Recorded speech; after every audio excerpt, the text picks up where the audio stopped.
असेल ज्या दिवशी लाठीचार्ज झाला लगेच दुसऱ्या दिवशी उद्धव साहेब स्वतः अनेक शिवसेनेचे जे आमचे कार्यकर्ते असतील नेते असतील तिथे जाऊन भेट देऊन आले। महत्त्वाची गोष्ट हीच आहे की जिथे हरिपाठ चाललेला मंदिराच्या बाजूला हे उपोषण चाललेलं सरकार आपल्या दारी हा कार्यक्रम तिथे घ्यायचा म्हणून लाठीचार्ज केला गेला।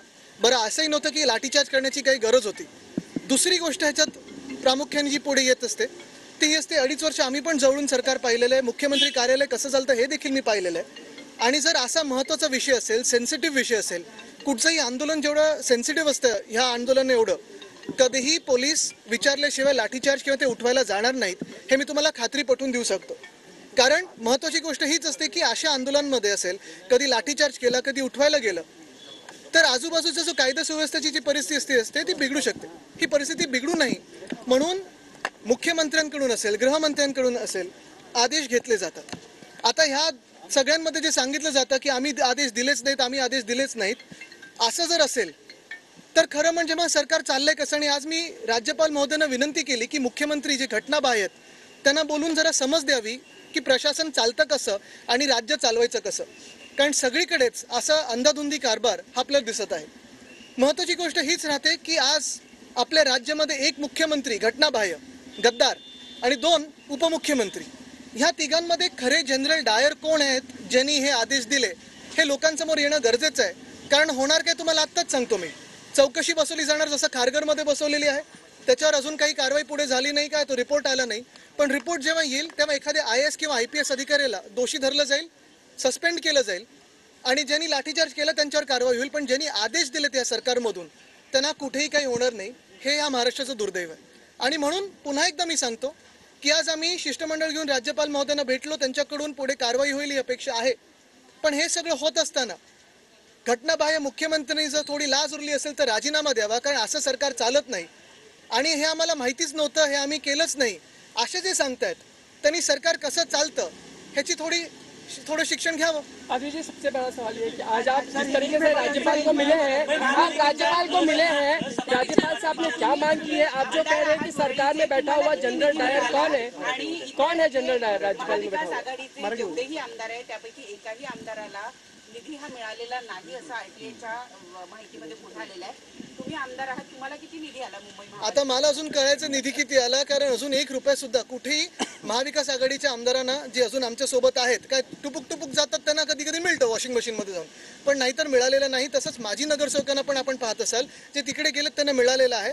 पण ह्या विषयावर आम्ही सविस्तर प्रमाणे नीट नंतर बोलू, त्याच्यावर नीट वेगळी प्रेस कॉन्फरन्स घेऊ कारण आजचा जो विषय आहे तो महत्त्वाचा आहे। आत्ता हे आंदोलन चिघळू शकतं आणि जर हे आंदोलन चिघळलं तर ही जबाबदारी कोण घेणार? परत मुख्यमंत्री उपमुख्यमंत्री बोलणार का की आम्हाला माहितीच नाही काय झालं? तर हा विषय खूप महत्त्वाचा आहे।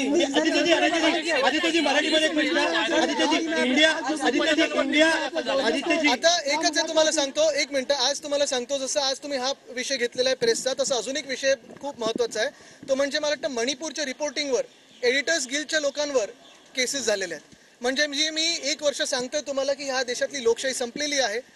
जेव्हा आधी राजकारण्यांना सतवलं जायचं तसं आता तुम्हाला पत्रकारांना देखील सतवलं जाणार का तर तुम्ही जे आहे ते दाखवता म्हणून।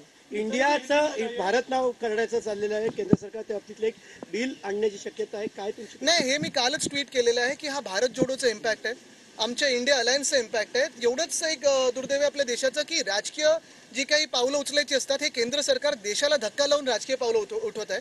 तरी देखील इंडिया असेल भारत असेल मूळ मुद्दा हाच राहतो की ज्या मणिपूरमध्ये ज्या महिला आपण पाहता ज्यांच्यावर अत्याचार झाले त्या पण भारतवासीच आहेत, जे काश्मीरी पंडित अजूनही काश्मीरमध्ये जायचं त्यांना ते पण भारतवासीच आहेत, ज्यांच्यावर परवा लाठीचार्ज झाला जालन्यामध्ये ज्यांची डोकी फोडली गेली ते देखील भारतवासीच आहेत आणि जे G20 साठी त्या पडद्याच्या मागे लपवले गेले ते देखील भारतवासीच आहेत। ह्या भारतवासियांबद्दल चर्चा झाली पाहिजे, नुसतं नाव बदलून नाही तर कामाबद्दल आता बोलायला पाहिजे। सर राजभवन में आज आपने मुलाकात की, जनरल डायर आपको कौन नजर आता है? मुख्यमंत्री की आप इस्तीफे की मांग कर रहे हैं, आप मांग करें गृहमंत्री इस्तीफा दे दे। एक मिनट सर आइए ना, ये नहीं बताएंगे मैं तो बोलता ही नहीं, कंटिन्यू करिए, तो कंटिन्यू साथ में ही है, कंटिन्यू करिए। भारत का नाम मैंने वो बोल दिया आप ट्रांसलेट कर दीजिए।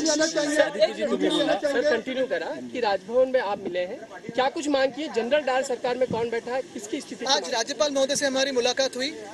सारे जो शिवसेना के विधायक है और जो सांसद है वो सभी लोग राज्यपाल महोदय से मिलकर यही बात कर रहे थे कि जो अगर आप देखें तो राज्य में स्थिति हुई है, एक तरफ ऐसे है कि जो गद्दार गुट के सारे जो विधायक है वो पुलिस स्टेशन में गोलीबारी करते हैं, कोई कार्रवाई नहीं होती है। उनके बेटे जो होते हैं वो सीसीटीवी पे पकड़े जाते हैं किसी का अपहरण करते हुए, कोई कार्रवाई नहीं होती है। किसी पत्रकार को रास्ते में मारते हैं, कोई कार्रवाई नहीं होती। लेकिन जो युवा हो, जो लोग हो, हरिपाठ करते हुए मंदिर के बाजू में एक अनशन कर रहे हैं, उन पे अगर आप देखें तो एक भयानक सा लाठीचार्ज हुआ। यही बात हम कहने आए थे कि ये राज्य चल रहा भी कैसे है, इस पे आज सोच और गौर होना जरूरी है। अगर आप देखें तो सीएम डीसीएम ऐसे कहते हैं कि हमें पता ही नहीं किसने ये लाठीचार्ज के आदेश दिए। मैं आपको दावे के साथ कह सकता हूं, मैंने नजदीक से ये सीएमओ देखा है। अगर कोई भी संवेदनशील आंदोलन ऐसे हो, संवेदनशील बात इतनी हो जितनी सेंसिटिव आंदोलन की बात ये थी, कोई भी पुलिस, कोई भी आईएएस अधिकारी, आईपीएस अधिकारी आंदोलन में ये आंदोलन उठाना नहीं चाहेगा सिवाय किसी परमिशन के। ये परमिशन सिर्फ आती है सीएम या डीसीएम से। हमारे राज्य में एक गद्दार सीएम है, 2 डीसीएम है, और इनमें से अगर सब बोल रहे हैं कि हमें पता ही नहीं ये आदेश दिए किसने, तो ये सरकार चलती भी कैसी है। और इसलिए हमें ये जानना है कि ये तीनों में से या पूरे मंत्रिमंडल से महाराष्ट्र में जनरल डायर है भी कौन। क्योंकि अगर आप देखें तो जिस तरह से लाठीचार्ज हुआ था, ऐसे लग रहा था कि किसी दुश्मनों पे लाठीचार्ज हो रहा है, जितने गुस्से से हुआ। और ये लाठीचार्ज, ये साधारण लाठीचार्ज नहीं है, एक शांततापूर्वक जो आंदोलन चल रहा था, अनशन की बात थी, उसी पे हुआ है। शायद ऐसे भी हो सकता है कि सरकार आपलेदारी, ये जो कार्यक्रम उनका चल रहा है, लेके जा रहे हैं और कर रहे लाठी मारी, ये ऐसी भी बात हो सकती है। लेकिन जो सत्य परिस्थिति है वो लोगों सामने आनी चाहिए कि अगर आपने देखा होगा तो बारसू में ऐसी ही महिलाओं पे लाठीचार्ज हुआ था, वारकरियों पे लाठीचार्ज हुआ था, जालना में लाठीचार्ज हुआ।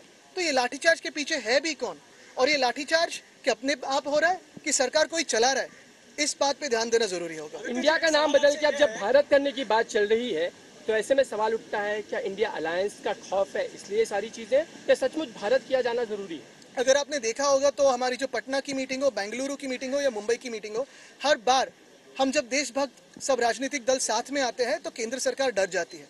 हम जब सत्यमेव जयते के साथ रहते तो सत्तामेव जयते वाले डर जाते हैं और कोई ना कोई ऐसी बात करते हैं जिसमें प्रेस में कुछ डिस्ट्रैक्शन हो जाए।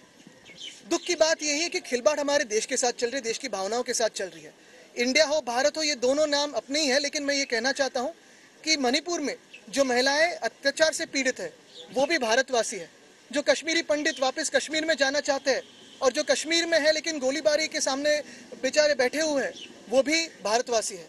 जो जालना में जिन्होंने लाठी काठी खाई है वो भी भारतवासी है, और जो दिल्ली में अगर आप देखें तो जहां पर्दे लगाए हुए हैं उसके पीछे रहने वाले भी भारतवासी है। मुझे लगता है अभी काम की बात हो और उसी पे हम सारे भारतवासी साथ में आके उस भारत के बारे में बात करें जिसकी आवाज ये सरकार सुनने में सख्त नफरत करती है। लेकिन इंडिया की बात भी आप जो है वो कई बार राजभवन आए हैं, अलग अलग विषयों को लेकर आए, फिर वो स्ट्रीट फर्नीचर हो, बीएमसी करप्शन हो, आपको अश्योरेंस दिया गया था, लेकिन एक्शन जो है वो राजभवन की तरफ से नहीं हुई। इस मामले में कितने होपफुल है आप? क्योंकि राज्यपाल महोदय से यही मैं चाहता हूं कि एक्शन हो, हम सारे लोग चाहते हैं, महाराष्ट्र चाहता है। क्योंकि अगर आपने देखा होगा तो ये सरकार पूरी की तरह पूरी निकम्मी है। ये मैं नहीं कह रहा, बीच में एक सुप्रीम कोर्ट की भी ऑर्डर में एक ऐसे ही ऑब्जर्वेशन आए थे, शब्द तो अलग इस्तेमाल हुए थे, लेकिन सबसे अहम बात यही रहती है। मैंने राज्यपाल महोदय से यही विनती की है कि जो घटना बाह्य मुख्यमंत्री है उनको बुला के थोड़ी समझ दे कि ऐसे आंदोलन को ऐसे उठाया नहीं जाता है। कायदा भी एक चीज होती है और उस कायदे के हिसाब से चलना चाहिए, जो देश का कानून है उसे अपनाया जाना चाहिए। वैसे तो ये अगर आपने देखा होगा तो ये सत्ता जो बिठाई गई है वो भी कानून के बाहर है। आदित्य बीएमसी के पंडाल ऑफिस